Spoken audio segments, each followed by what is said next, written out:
నమస్కారం సార్. నమస్తే. Sir 'RGV' గారి సినిమా 'వ్యూహం' అని శబ్దం ఈ 2 సినిమాలకు మరోసారి బ్రేక్ పడింది సార్. సో, ఈ 2 కూడా మళ్ళోసారి పోస్ట్‌పోన్ చేశారు. 1 వీక్ గ్యాప్‌లో మరోసారి రిలీజ్ అవ్వబోతున్నాయి.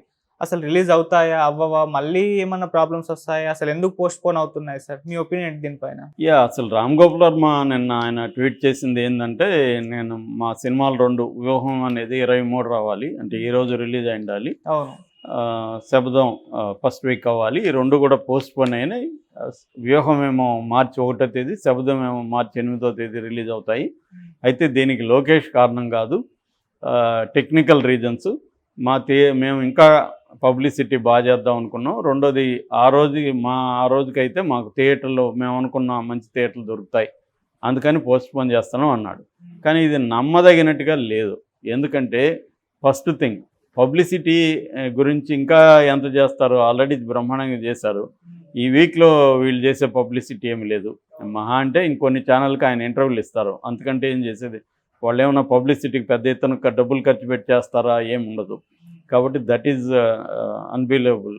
రెండవది థియేటర్లు. ఆయన ఎప్పుడు కూడా పెద్దగా థియేటర్ల గురించి కేర్ చేయడు, ఏ థియేటర్లు ఉన్నాయి ఏంటనేది. ఎందుకంటే ఆయన సినిమా ఆడేదే మామూలుగా 1 డే, ఇదేమో 3 రోజులు ఆడొచ్చని నిన్న ఒక ఆయన సినిమా చూసిన ఆయన చెప్పాడు నాకు. కాబట్టి అంతకంటే అదేమి బంపర్ హిట్టో లేకపోతే 50 రోజులు అదేదో ఒక సెన్సేషనల్ హిట్టో అట్లేమి జరగదు. అందరికీ తెలిసిన కథే. ఈయన ఒక పాయింట్ ఆఫ్ వ్యూ నుంచి తీశాడు. ఎవరికి తెలియందేమీ ఆయన చూపించే ఛాన్స్ లేదు ఆడ. ఎందుకంటే కాంటెంపరీ స్టోరీ, వేడివేడిగా ఉంటాయి ఆంధ్ర పాలిటిక్స్. ప్రతి విషయం మీద వందల వేల వీడియోలు వచ్చేసాయి ఆల్రెడీ. కాబట్టి కొత్తగా ఆయన నేను ఇది కనిపెట్టాను అని చూపించేదానికి ఏం లేదు అక్కడ. ఉన్నదే చూపిస్తాడు. కాబట్టి ఆ సినిమాని పోనీ ఎంటర్టైన్మెంట్ వాల్యూ ఉందంటే యాత్రతో పోలిస్తే కొంత బెటర్గా ఎంటర్టైన్మెంట్ వాల్యూ ఉందని సినిమా చూసిన ఫ్రెండ్ చెప్పాడు నాకు. ముఖ్యంగా పవన్ కళ్యాణ్ ఎపిసోడ్ ఎంటర్టైనింగ్ ఉందని. సో అంతకంటే ఏముండదు కదా. దాన్ని కామన్ ఆడియన్ ఫ్యామిలీలో వచ్చి చూసేది అట్లేమి ఉండదు. కాబట్టి ఇంకేదో కారణం ఉంది ఆగిపోవడానికి. ఆ కారణం ఏందని పుకార్లు వినిపిస్తున్నాయంటే, సెన్సార్ సర్టిఫికేట్ ఇంకా రాలేదు వీళ్ళ చేతికని. ఎందుకంటే కోర్టు ఏం చెప్పింది, మళ్ళీ రీసెన్సార్ చేయమని చెప్పింది. సో ఇప్పుడు బాంబే బోర్డు, రీజనల్ బోర్డు బాంబేలో ఉంది. బాంబే బోర్డు చూసింది. వాళ్ళు మీరు గో హెడ్, మేము సర్టిఫికేట్ ఇస్తామని చెప్పారు. అందువల్ల వీళ్ళు వెళ్ళారు, కానీ సర్టిఫికేట్ రాలేదు. సర్టిఫికేట్ రాకపోవడానికి లోకేష్ హ్యాండ్ కూడా ఉండొచ్చు. ఎందుకంటే లోకేష్కున్న ఐడియా ఏంటంటే, ఈ సినిమాని కొద్ది రోజులు ఆపగలిగితే తర్వాత షెడ్యూల్ రిలీజ్ మార్చి ఫస్ట్ వీక్ మార్చి 10th 15th లోపల షెడ్యూల్ రిలీజ్ అయిపోతుంది. షెడ్యూల్ రిలీజ్ అయినాక ఈ సినిమా ఇంకా రిలీజ్ కాదు. కాబట్టి షెడ్యూల్ రిలీజ్ వరకు దీన్ని పోస్ట్పోన్ చేయగలిగితే సర్టిఫికేట్ ఇవ్వకుండా, ఆ తర్వాత ఇది రిలీజ్ కాదు అనేది లోకేష్కి ఉన్న ఐడియా. లోకేష్ అందుకనే సైలెంట్గా పనిచేసుకుంటూ వెళ్ళాడు. ఎక్కడ ఫిట్టింగ్ పెట్టాలో అక్కడ పెట్టాడు. So Bombay censor board certificate ఇవ్వలేదు కాబట్టి ఈ సినిమాని ఆపేశారు. అది చెప్పలేక, అది చెప్తే మళ్ళీ ఇబ్బంది అని అది చెప్పలేక రామ్ గోపాల్ వర్మ ఇంకేదో పబ్లిసిటీ అని, థియేటర్లు దొరకలేదని ఇలాంటి కారణాలు చెప్తున్నాడు. అదైతే కారణాలు కాదు. సో ఈ సినిమా రిలీజ్ అయ్యే అవకాశం లేదు అని కొంతమంది చెప్తున్నారు. ఇక్కడ మరి రామ్ గోపాల్ వర్మ మధ్య లోకేష్కి ముద్దులు పెట్టాడు, లోకేష్కి థ్యాంక్స్ చెప్పాడు. నువ్వు చేయడం వల్లే నాకు ఎలక్షన్ ముందుకు రిలీజ్ వచ్చిందని. మరి ఇది ఊహించాడా? మరి సెన్సార్ సర్టిఫికేట్ వచ్చుంటే ఆయన ఫస్ట్లో అప్పుడు సెన్సార్ సర్టిఫికేట్ వచ్చినప్పుడు ఫోటో పెట్టాడు. ఇప్పుడు ఎందుకు ఫోటో పెట్టలేదు సెన్సార్ సర్టిఫికేటు?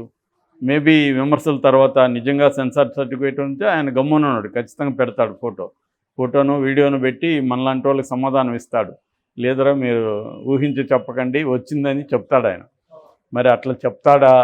లేదా సైలెంట్గా ఉంటే మాత్రం సర్టిఫికేట్ రాలేదని అర్థం. ఆయన నిజంగా ఉంటే సర్టిఫికేట్ పెడతాడు, పెట్టుండాలి ఈ పాటికి. ఒకవేళ లేకపోయినా పెడతాడు. దాన్ని బట్టి రిలీజ్ అవుతుందని మనం అనుకోవచ్చు. లేదంటే మాత్రం ఖచ్చితంగా ఆయన ఏదైతే చెప్పాడో లోకేష్ హ్యాండ్ లేదని, ఖచ్చితంగా లోకేష్ హ్యాండ్ ఉందని మనలాంటి వాళ్ళు అనుకోవాల్సి వస్తుంది. లేకపోతే సర్టిఫికేట్ ఎందుకు ఇవ్వలేదు ఇన్ని రోజులు? ఓవరాల్గా గో హెడ్ అని ఎందుకు చెప్తారు? ఓవరాల్గా చెప్తే వీళ్ళెందుకు ముందుకెళ్తారు? కాబట్టి సర్టిఫికేటు ఇచ్చైనా ఉండాలి, ఇవ్వకుండానే ఉండాలి.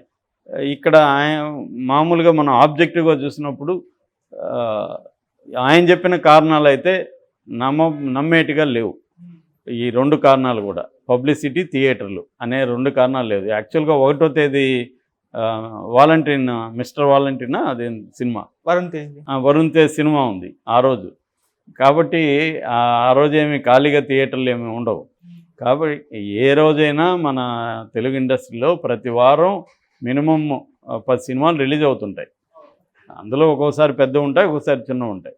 కాబట్టి ఆయన అసలు అవన్నీ పట్టించుకోరు, రిలీజ్ చేస్తూ ఉంటారు, ఆయనకేం లేదు. కాబట్టి మళ్ళీ లోకేషే దెబ్బ కొట్టాడు అని అంటున్నారు. ఖచ్చితంగా లోకేష్ అయితే ఊరుకోడు, ఎందుకంటే తనకి బాగా కసి ఉంది, కోపం ఉంది దీని మీద.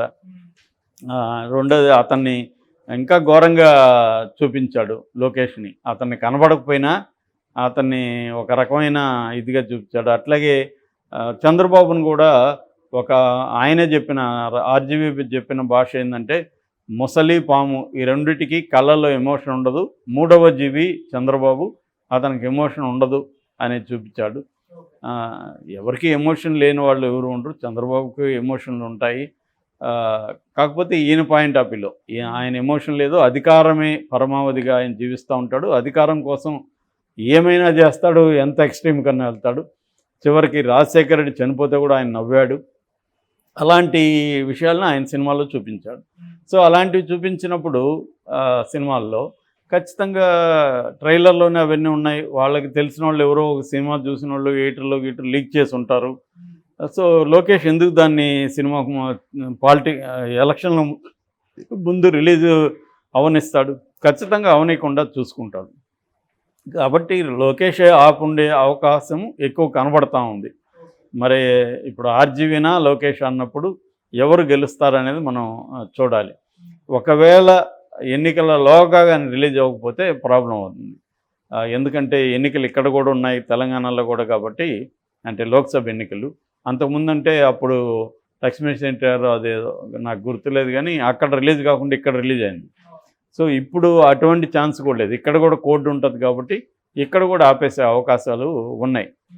మరి ఆయన రిలీజ్ చేసుకోగలుగుతారా, లేకపోతే బిట్లుగా ఎక్స్లో పెట్టేస్తారా సినిమాని, ఏందనేది చూడాలి. లేకపోతే రెండు కలిసి ఒకే రోజు రిలీజ్ చేస్తారా ఒకవేళ సరే, ఎందుకంటే టైం లేదు. 1వ తేదీ లోపల రాలేదనుకో సర్టిఫికేటు, మళ్ళీ నెక్స్ట్ వీక్లో రిలీజ్ చేయాలి, అప్పటికి టైం ఉండదు. సో మరి అది చేస్తారా, ఏం చేస్తారు? లేదా ఫైబర్ నెట్ ద్వారా అందరి ఇళ్ళకి, జగన్ ప్రభుత్వమే కాబట్టి ఆల్రెడీ ఇంటర్నెట్ కూడా 3 నెలల పాటు ఫ్రీగా ప్రొవైడ్ చేయమని జగన్ ప్రభుత్వం ఆదేశించింది. సో అందువల్ల అందరి ఇళ్ళకి ఇంటర్నెట్ ఫ్రీ కాబట్టి బాగా ఉంటుంది. సో అట్లేమన్నా డైరెక్ట్గా ఇండ్లకి వెళ్ళిపోయే విధంగా చేస్తారా, ఏం చేయబోతున్నాడు ఆర్జీవీ అనేది క్లియర్గా ఆయన చెప్పలేదు. అందువల్ల ఇటువంటి డౌట్స్ అయితే ఉన్నాయి. ఏదేమైనప్పటికీ కూడా ఇప్పటివరకు అయితే లోకేష్దే పై చేయిగా కనిపిస్తూ ఉంది. ఎందుకంటే ఈ వారం ఈ 2 రిలీజ్ అయిపోయి ఉంటే కరెక్ట్గా టైమింగ్స్ కరెక్ట్గా ఉండేవి. రిలీజ్ కాకుండా పోస్ట్పోన్ అయిందంటే ఆర్జీవీ అంత మూర్ఖంగా అన్నీ రెడీగా ఉండి ఈ సిల్లీ కారణాలతో పోస్ట్పోన్ చేస్తాడని ఎవరు అనుకునే పరిస్థితి అయితే లేదు ఆర్జీవీని గురించి తెలిసిన వాళ్ళు. కాబట్టి దానికంటే పెద్ద కారణమే ఉంటుంది. ఆ కారణం ఏమేమి ఉంటుంది అనుకున్నప్పుడు రీజనబుల్గా లాజికల్గా ఉండే కారణం సర్టిఫికేట్ రాలేదనేదే అందరూ చెబుతున్నారు. గ్రేట్ ఆంధ్ర కూడా ఇదే రాసింది డీటెయిల్గా. వాళ్ళు కూడా ప్రో వైసీపీ కాబట్టి వాళ్ళకు కూడా ఇన్ఫర్మేషన్ ఉండే అవకాశం ఉంటుంది. సో వాళ్ళు చెప్పింది కూడా ఇదే చెప్పారు. కాబట్టి అదే ఎక్కువ నిజమయ్యే అవకాశాలు మనకి ఎక్కువ కనబడుతున్నాయి. మరి ఇప్పుడు ఆర్జీవీ దీన్ని ఎలా ముందుకు తీసుకెళ్తారో చూడాలి. రాజధాని ఫైల్స్ కౌంటర్గా వాళ్ళు రిలీజ్ చేస్తారు, కానీ అది మరీ ఓవర్గా ఉంది. చివరికి రేప్ చేయడానికి కూడా జగన్ వెనకాడ్డన్న పద్ధతిలో ఎక్స్ట్రీమ్గా తీశారు, లౌడ్ ఓవర్గా. నారాయణమూర్తి సినిమా లాగా ఉందని చెప్తున్నారు. దానివల్ల అది ఎవరు చూడలేదు, వాళ్ళు కూడా చూడలేదు. తెలుగుదేశం శ్రేణులు చూస్తుంటే కూడా మంచి హిట్ అయి ఉండాలి. ఎందుకంటే 40% ఓటర్స్ ఉన్నారుగా వాళ్ళు. ఆ 40% ఓటర్స్లో ఇళ్లలో ఫ్యామిలీస్ ఉంటారుగా, వాళ్ళు సినిమాలు చూస్తున్నా కూడా అది హిట్ అయి ఉండాలి. అంటే వాళ్ళు కూడా పట్టించుకోలేదు కాబట్టి అది ఫ్లాప్ అయింది. ఎప్పుడైనా సినిమా అనేది ఏంటంటే మరీ నువ్వు ఒక సైడ్ తీసుకొని ఇంకొకరిని భయంకరంగా విలన్లుగా, ఇంకా రాజకీయాల్లో ఎవడు విలన్లు ఉన్నాడు, ఎవడు హీరో ఉన్నాడు, అందరికి కూడా పదవే. జగన్కి ఏమన్నా పదవి లేకుండా సేవ చేయమంటే చేస్తాడా? ఆయన ఏమన్నా సంచి తగిలించుకొని ఎన్జిఓ పెట్టుకోమంటే పెట్టుకుంటాడా? పెట్టుకోడు కదా. ఆయనకి ముఖ్యమంత్రి లేకుండా సేవ చేయమంటే చేస్తాడా జగన్? ఆయనకి ముఖ్యమంత్రి కావాలి, చంద్రబాబు ముఖ్యమంత్రి కావాలి. వీళ్ళకి ఎవరికి కూడా ప్రజాసేవ అనేది ఒక పేరుకు మాత్రమే, కానీ వాళ్ళకి పదవులు ముఖ్యం, రాజకీయ అధికారం ముఖ్యం. అది చంద్రబాబు అయినా, జగన్ అయినా, కేసీఆర్ అయినా, రేవంత్ రెడ్డి వీళ్ళందరి పరిస్థితి అదే. ఇందులో ఒకరు హీరో కాదు, ఒకరు విలన్ కాదు.